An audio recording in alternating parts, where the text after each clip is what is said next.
Salam, hörmətli müsəlman bacı və qardaşlarımız.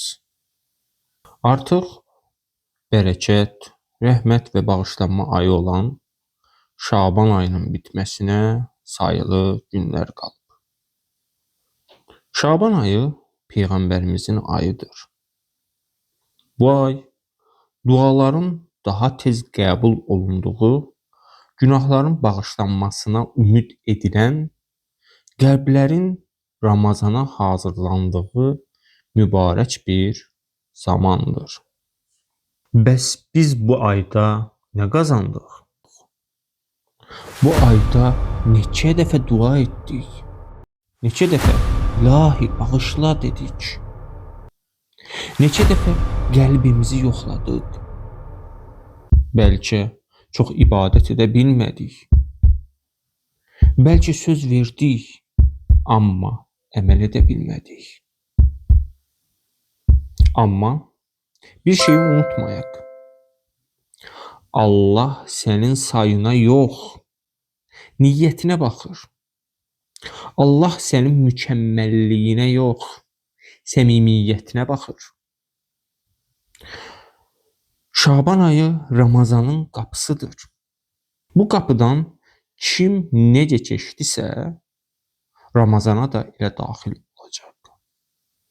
Əgər bu ayda az da olsa dəyişmək istəmişiksə, demək uduzmamışıq. Əgər bu video sizə toxundusa, demək Allah sizi unutmayıb. İndi özünə bir sual ver. Ramazan ayına necə başlamaq istəyirsən? Köhnə günahlarla, yoxsa yeni bir niyyətlə?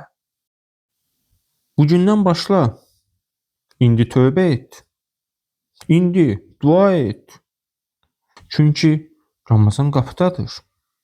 Hədislərin birində İmam Sadiq əleyhissalam buyurur ki, hər kim Şaban ayının axırıncı 3 gününü oruç tutsa, orucunu mübarək Ramazan ayına birləşdirsə, Allahu Teala onu ardıcıl 2 ayın orucunun savabını yazar. Digər bir hədisdə Əbasəlt Hələvi deyir. Əbasəlt Hələvi İmam Rıza əleyhissalamın səhabələrindən olub.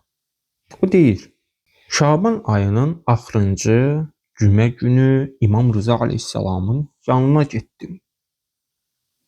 O həzrət buyurdu: Ey Əbasəlt, Şaban ayının böyük hissəsi keçib və bu gün ayın axırıncı cüməsidir.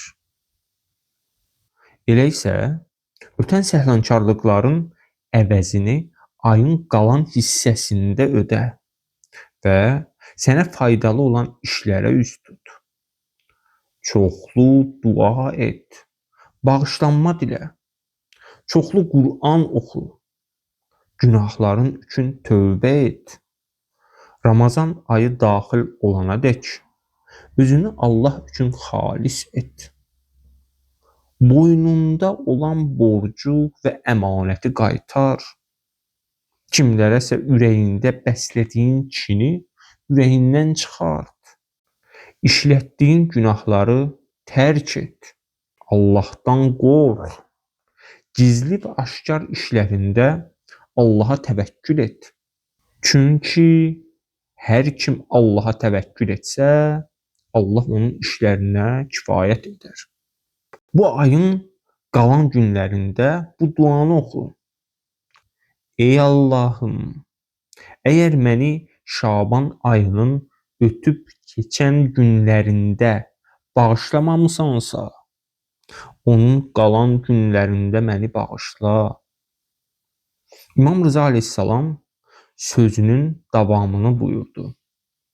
Allah mübarək Ramazan ayının ehtiramına və əzəmətinə xatir Şaban ayında çox sayda bəndəni cəhənnəm odundan azad edir.